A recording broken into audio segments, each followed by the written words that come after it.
Bienvenue à ce numéro du Journal des Journaux, paru du 7 au 13 novembre 2022. Un numéro que nous entamons avec un mot d'économie. À cet effet, Dahirou Mangal doit plus d'un demi-milliard à la SONIDEP, titre entre autres à sa une hebdomadaire Le Nouveau Républicain, qui rappelle que la SONIDEP, créée pour importer et distribuer des produits pétroliers, a depuis le début de l'exploitation et du raffinage de ces produits par le Niger bénéficié du monopole dans le domaine. Elle a fourni une quantité importante à la société Persoal SA qui a pour directeur général le bien connu homme d'affaires nigérian Lawal Dahirou Mangal, nous apprend le journal qui poursuit. Les produits enlevés se montent à 537 millions. Un protocole entre les deux parties a été même signé le 11 janvier 2017. Et depuis, Mangal refuse de s'exécuter en dépit de toutes les démarches, nous apprend davantage l'hebdomadaire pour qui rien que le statut et la stature de celui qui le représente au Niger en dit long sur la gravité de la situation. Boukari Sani Zili était au moment des faits et aujourd'hui aussi député national. Les lois de ce pays sont formelles. Un représentant du peuple ne doit pas bénéficier des marchés publics selon le journal qui renchérit. Pour dire encore que c'est contre toutes les lois de la République qu'un député en fonction traite avec cette société. On comprendrait alors mieux les problèmes de cette société qui fut obligée de recourir à l'augmentation du prix du gasoil, conclut le Nouveau Républicain. Problématique du transport public urbain, des réflexions et des initiatives pour réduire le calvaire des citadins, titre dans ses colonnes l'hebdomadaire satirique Le Hérisson, qui constate qu'au nombre des préoccupations quotidiennes des citoyens, il y a également le transport public. De surcroît, celui intra-urbain qui est commun à toutes les villes du Niger. Aux heures de pointe, c'est un véritable casse-tête pour les citadins, chacun avec son moyen de déplacement personnel, pris dans des bouchons interminables selon le satirique Le Hérisson qui poursuit. Le transport public tel qu'il se présente aujourd'hui doit être modernisé à travers l'existence d'abord des routes praticables, des moyens de transport en bon état et un système de fluidité qui permettrait aux usagers de pouvoir se mouvoir à des fréquences bien précises et à des arrêts bien conçus. Mohamed Bazoum, la vedette de la COP27 à Sharm el-Sheikh, s'exclame dans la rubrique Focus de sa parution en date du 10 novembre le quotidien privé Mouria, qui nous apprend qu'avant même la délivrance de son discours officiel devenu pour le moins historique de la COP27, le président nigérien Mohamed Bazoum était déjà très activement attendu à cette conférence pour son rôle éminemment déterminant pour la mobilisation de ressources en vue de pouvoir faire face aux enjeux climatiques au Sahel. Mohamed Bazoum a finalement marqué pour toujours l'histoire des conférences sur le climat en indiquant avec respect et leadership qu'entre la conception et l'exécution des projets, les promesses des dirigeants des pays pollueurs restent encore loin de la coupe à boire, conclut Mouria. Lancement de construction de classes en matériaux définitifs, le programme Zéro Classe en Payotte prend forme, titre entre autres à sa une l'hebdomadaire Nia Info, qui nous apprend que la traduction en acte de cet engagement présidentiel est désormais irréversible. Pour preuve, le samedi 5 novembre 2022, le ministre de l'Éducation nationale, professeur Ibrahim Natatou, a officiellement lancé l'opération de construction de 2331 salles de classe en matériaux durables réparties dans plusieurs localités du pays. Pour cette première phase de construction de 2331 salles de classe, dont le délai d'exécution des travaux est de 3 mois, 2055 classes seront construites en modèle alternatif et 276 en modèle classique. Le tout sur fonds propres de l'État du Niger inscrit dans le budget 2022 nous apprend davantage Nia Info qui conclut qu'au terme, le gouvernement ambitionne de remplacer sur l'ensemble du territoire national toutes les classes en paillotte en classes construites en matériaux définitifs. 73e session ordinaire de la CADHP, le Niger félicité pour ses efforts en matière des droits humains, titre dans sa rubrique actualité hebdomadaire La roue de l'histoire, qui nous apprend que de tous les États membres de la Commission africaine des droits de l'homme et des peuples, CADHP, le Niger est le seul à jour dans la soumission de ses rapports sur l'état des droits de l'homme sur son territoire. C'est ce qu'on apprend entre autres auprès des représentants du ministère de la Justice, de la CNDH et des acteurs de la société civile le lundi 7 novembre 2022 au cours d'un point de presse qu'ils ont co-animé. M.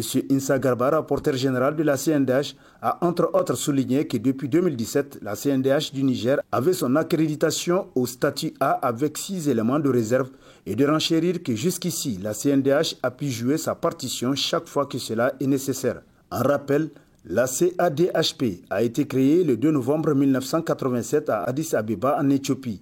Elle compte 11 membres élus par l'Assemblée générale des chefs d'État de l'Union africaine pour un mandat de 4 ans, nous apprend en conclusion la roue de l'histoire. Nomadisme politique, au PNDS, on se frotte les mains, titre à ça une le bimensuel Écho du Monde, qui constate que le PNDS Tareya, depuis un certain temps, ne fait que gagner des adhésions multiples et diverses. Des militants de l'opposition et même les alliés ne font que déferler vers le parti au pouvoir. Peut-on considérer ce phénomène politique au Niger comme étant la ruée vers l'or? C'est demande le bimensuel qui poursuit que c'est un droit d'adhérer au parti de son choix quand on veut et de la manière avec laquelle on veut et nul ne peut l'empêcher.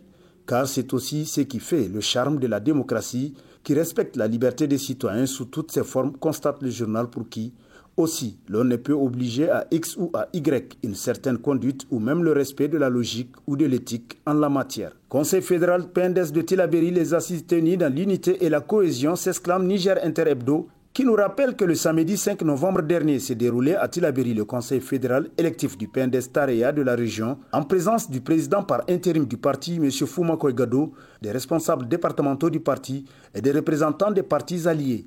À l'issue du conseil, le bureau exécutif fédéral a été élu avec pour président Khalid Alassane, vice-président Moussa Moumounidi Qualité et secrétaire général Dr Hassan Ali Mazou, nous apprend le journal pour qui la Tunisie sans accroc du conseil fédéral de Tillabéri, à l'instar des autres régions, vient d'administrer la preuve de son unité et de sa cohésion. C'est en clôturant son discours d'ouverture que le président par intérim du PNDS a annoncé la bonne nouvelle, à savoir l'adhésion au PNDS Tareya d'Amadou Nuhu, ex-militant du parti Lumana, le comeback au PNDS de Hama Bargaji et Dada Chefou qui a fait son adhésion il y a quelques mois selon Niger Inter Hebdo. Politique Albadé Abouba, l'oublié de la Renaissance, acte 3, titre dans sa rubrique Nation, l'hebdomadaire Le Courrier, qui constate qu'aujourd'hui, le président du MPR est réduit simplement à aller à la mosquée, aux cérémonies de mariage et autres, et recevoir à son domicile les militants qui viendraient lui exposer leurs problèmes auxquels il ne pourrait apporter une solution. D'aucuns pensent d'ailleurs que certains tenants du PNDS souhaiteraient voir Albadé et son parti à la porte de la MRN, selon le journal pour qui c'est ce qui fait heurter les tentatives de dénouement de la situation à l'échec. Albadé Abouba ne mérite pas cette situation de retraite politique forcée qui nuit gravement à son leadership, conclut Le Courrier.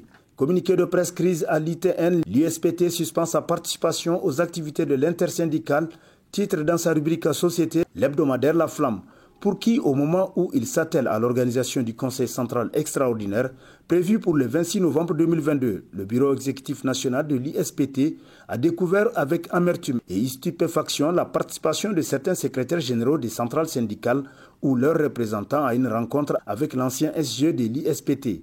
Cette rencontre n'est certainement pas une réunion de l'ITN et si c'en est une, alors la charte et les règlements intérieurs de l'ITN dont l'ISPT a grandement contribué à l'élaboration sont complètement bafoués d'après La Flamme.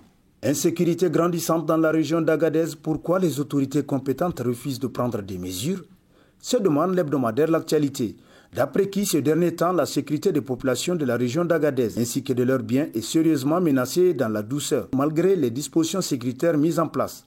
Des individus armés imposent stratégiquement leurs lois dans ce beau désert richement béni et très souvent à quelques pas de la ville d'Agadez. Chaque jour, on signale aux autorités de la région des cas de braquage, de viol, d'agression ou de vol de bétail. Malheureusement, les auteurs de ces actes ignobles, devant Dieu et les hommes, arrivent toujours à s'échapper sans être localisés par nos vaillantes forces de défense et de sécurité, constate le journal L'Actualité, qui nous apprend davantage que des pauvres enseignantes qui acceptent de donner leur savoir aux futurs dirigeants de la région sont quotidiennement interceptées en partance de leur lieu de travail, puis violées et abandonnées en chemin par des individus armés aux alentours des villes et villages. Gouvernorat de Difa, limosage de Issa Lamine, une sanction, se demande le satirique Le Canard en furie. D'après qui, pour sûr, c'en est une à partir du moment où il est le seul gouverneur visé par le limogeage du ministère de l'Intérieur et de la décentralisation. N'y a-t-il pas un lien entre son limogeage et ses sorties médiatiques le plus souvent tonitruantes sur les bords critiques vis-à-vis du gouvernement? Se demande le satirique pour qui c'est quelqu'un qui n'a pas sa langue dans la poche.